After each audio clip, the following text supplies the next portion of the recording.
கடுமையான சோதனையான ஒரு காலம் எனக்கு என்னுடைய தம்பி உடன்பரவா தம்பி விஷால் ஒரு 6 மாதம் நான் வேலை செய்து கொண்டிருந்தேன்.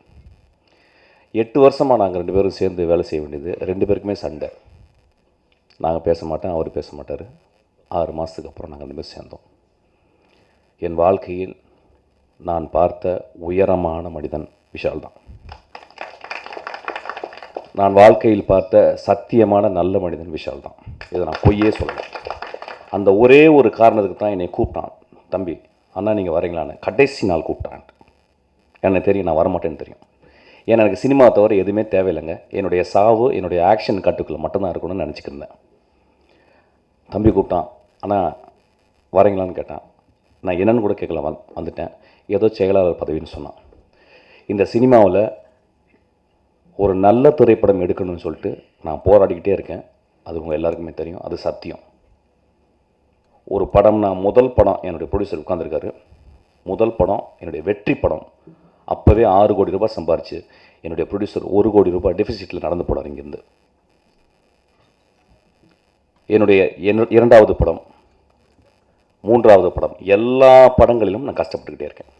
அதனுடைய அல்டிமேட்டம் என்னென்னா என்னோடய ஓனாய் மாட்டுக்குட்டியில் வந்துச்சு. ஒரு 25 லட்சம் ரூபாய் கொடுக்க முடியாதனால என்னுடைய படம் முதல் ஷோ காட்சி ரத்து செய்யப்பட்டது. என்னுடைய அசிஸ்டண்ட்டு அந்த லேபில் உட்காந்து மண்டி போட்டு அந்த மேனேஜர்கிட்ட அழுதான். சார் எங்கள் சார் 72 மணி நேரம் அந்த கிளைமேக்ஸ் நடித்து விரலெலாம் ரத்தம் வந்துச்சு சார். 25 லட்ச ரூபா சின்ன காசு சார், கொஞ்சம் ரிலீஸ் பண்ணுங்கள் சார். நீங்கள் மாட்டேன்னு சொல்லிட்டீங்கன்னா அந்த படம் வராது சார், வெளியே வராமல் போயிடும். அதே மாதிரி வெளியே வராமல் போச்சு. நான் ப்ரொடியூசர் கவுன்சில் போகும்போது கால் மேலே கால் போட்டுட்டு சாஞ்சு உட்காந்துட்டு பேசவே இல்லைங்க. அதுக்கப்புறம் படம் முடிஞ்சு நான் தோற்று ரோட்டுக்கு வந்துட்டேன். இருக்கிற காசெல்லாம் போட்டு எடுத்த படம். அதுக்கப்புறம் நான் எனக்கு ஒரு டிவி ரைட்ஸாவது வாங்கி கொடுங்க, விற்று கொடுங்க அப்படின்னு சொல்லிட்டு நான் ப்ரொடியூசர் கவுன்சில் போகும்போது அப்படியே பார்த்து சிரித்தாங்க. நான் என்ன பண்ணேன் தெரியுமா? என்னுடைய பேப்பரை நான் கொடுத்த மனுவை திருப்பி வாங்கிட்டு அவங்க முன்னால் எல்லோரும் காலில் விழுந்துட்டு வெளியே வந்தேன். அன்னைக்கு அந்த ரூமுக்குள்ளே போகக்கூடாதுன்னு நினச்சி வெளியே வந்தேன் சார். ஆனால் இன்றைக்கி அதே ரூமுக்குள்ளே போகணுன்னு ஆசைப்பட்றேன். இங்கே இருக்கவங்க எல்லாருமே நாங்கள் ஒரு 20 நாள் 30 நாள் நாங்கள் பேசிக்கிட்டே இருக்கோம். சத்தியமாக ஒரு விஷயம் சொல்கிறேன், சத்தியம் மட்டுமே பேசணும். இந்த ப்ரொடியூசர்களுக்காக என்ன நல்லது பண்ணணும்னு மட்டுமே பேசணும். நாங்கள் வர்றதுக்காக ஒரு விஷயம் கூட பேசலை. இன்றைக்கி பேசும்போது கூட எல்லாருமே பிரகாஷ் ராஜெல்லாம் சொன்னாங்க, எந்த ஒரு தனி மனிதரை பற்றி எந்த விமர்சனமும் வேணாம், நம்ம வரணும், நம்ம நல்லது பண்ணணும், நம்ம நல்லது பண்ணுறதுன்றதை அதை ப்ரூவ் பண்ணணும், அதுதான் முக்கியம்னு சொல்லி எல்லாருமே வாயடிச்சார். ஒரு சீனியர் மெம்பராக எங்களை அவர் வழிகாட்டிக்கிட்டே இருக்கார். இது நாங்கள் எங்களுக்கு எல்லாருக்குமே தெரியும், உங்களுக்கு நிச்சயமாக தெரியும்.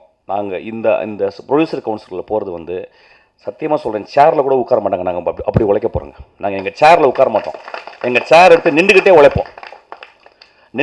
எங்களால் என்ன பண்ண முடியும் நீங்கள் கேட்கலாம். நாங்கள் மிராக்கல் பண்ண முடியாது, எங்களால் மாயாஜால வித்தை பண்ண முடியாது. ஆனால் சத்தியத்தோட தர்மத்தோடு எங்களால் உழைக்க முடியும். அதை நாங்கள் பண்ணுவோம். ரொம்ப முக்கியமான ஒரு விஷயம் எனக்கு தெரியும். இது ஒரு வித்தியாசமான அணின்னு எல்லாரும் 2 குற்றச்சாட்டை தான் இங்கே சொல்கிறாங்க. நான் ஒத்து கேட்கும்போது 2 குற்றச்சாட்டு. ஒன்று நடிகர்கள்லாம் ஏன் வர்றாங்க அப்படின்னு. நடிகர்கள் படம் எடுத்துட்டாங்கல்ல, நடிகர்கள் சம்பாரிச்சிட்டே இருக்கல, தங்களுடைய கலைத்தன்மையை வெளிப்படுத்துறதுக்காக ப்ரொடியூசர் ஆகி அந்த பணத்தை தூக்கி உள்ளே போட்டு அவங்க ப்ரொடியூஸ் பண்ணுறாங்களா, அப்போ அதுக்கு தகுதி ப்ரொடியூசர்ஸ் தானே அவங்க. ஒவ்வொரு ப்ரொடியூசரும் அவ்வளோ கஷ்டப்பட்ட பணத்தை ஏன் சென்னையில் எடுத்து கொட்டுறாங்கன்னா கலையின் மேலே இருக்காது. அந்த எம்ஜிஆரையும் அந்த சிவாஜியும் பார்த்து பார்த்து ரசித்து நம்ம ஒரு படம் எடுக்கக்கூடாதா, நம்ம ஒரு எம்ஜிஆர் சிவாஜியை உருவாக்கக்கூடாதுன்னு தானே சென்னைக்கு வர்றாங்க. அப்படி வந்தவங்கள உழைச்சிக்கிட்டே அங்கேயே நடிச்சுக்கிட்டு இருக்கவங்க தன்னுடைய சொந்த காசை எல்லா காசையும் போட்டு படம் எடுக்கிறாங்க. நான் 2 படம் எடுக்கட்டா நான் கொஞ்சம் நல்லா வசதியாக இருந்திருப்பேன். நான் இன்னும் படம் எடுக்க போகிறேன். என்னுடைய அசிஸ்டண்டாக படம் எடுக்க போகிறேன். நான் ஒரு ப்ரொடியூசராக தான் இருப்பேன். அப்போ இது ஒரு குற்றச்சாட்டு. நடிகரெல்லாம் ஏன் வரக்கூடாது? யார் ப்ரொடியூஸ் பண்ணாலும், ஒரு பத்திரிக்கையில் இருந்து ப்ரொடியூஸ் பண்ணாலும் அவரும் ப்ரொடியூசர் தானே. ஏன் பத்திரிக்கைக்காரங்களாம் சினிமாவுக்கு வரேன்னு கேட்கலாமா என்ன? யாருக்கு வேணால் தகுதி இருக்குங்க. கையில் காசு இருந்து மனசில் கொஞ்சம் தைரியம் இருந்தால் அவன் ப்ரொடியூசரு. என் படம் நான் கதை கேட்குற தன்மை இருக்குது, இந்த படம் நல்லா ஓடுங்க. என் ப்ரொடியூசர் போய் கரை சொன்னேங்க, மலேசியாவில் போய் கரை சொன்னேன். அவர் நான் கதை சொல்லி முடிச்ச மாதிரி என்கிட்ட கேட்டார், தம்பி நல்லா இருக்குது கதை, எனக்கு இதெல்லாம் ஒன்றும் தெரியாது, எவ்வளோ ரூபா நஷ்டம் இருந்தால் சொல்லுங்கள் நான் அந்த படம் எடுக்க முடியும்னு கேட்டார். நான் ஒன்றுமே புரியல. இது தெரியல. 1 கோடி ரூபாய் நஷ்டம் நான் பொறுத்துப்பேன், ஓகே நான் படம் எடுக்கிறேன். நாங்கள் ஒரு ப்ரொடியூசருடைய மனநிலை அதாங்க. அங்கேருந்து வர்றவங்கெல்லாம் வந்து ஒரு ஒரு மிகப்பெரிய காப்பியத்தை எடுக்கணும் தான் ஒவ்வொரு ப்ரொடியூசரும் வர்றாங்க. அது நல்ல படமே கெட்ட படமா, ஆனால் அந்த எண்ணம் அங்கேருந்து தான் வருது. ஸோ யார் வேணால் படம் எடுக்கலாம், யார் படம் எடுத்தாலும் அவங்க ப்ரொடியூசர்ஸ் தான்.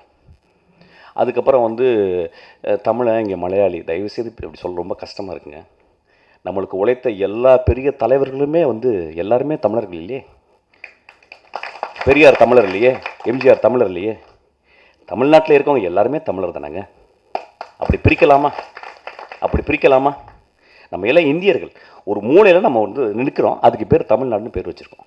ஸோ இந்த ரெண்டு குற்றச்சாட்டு, இது ரெண்டுமே லேம் எக்ஸ்கியூஸ், இது ரெண்டுமே நொண்டி சாக்குகள். ஸோ தயவுசெய்து எங்கள் மேலே எந்த குற்றச்சாட்டு இல்லைன்னா, நாங்கள் புது அணி, எங்கள் புது அணி மேலே என்ன நாங்கள் ஊழல் பண்ணியிருக்கோம், என்ன பண்ணியிருக்கோம்? 2000 குற்றச்சாட்டுகள் எங்களால் சொல்ல முடியும். இந்த 10 வருஷம் உட்கார்ந்தவங்கள எங்கள் மேலே என்ன சொல்ல முடியும்? வெள்ளை உடையோடு வந்திருக்கிறோம், வெள்ளை மனசோடு வந்திருக்கிறோம், எங்களுக்கு ஆதரவு தாங்க. நன்றி.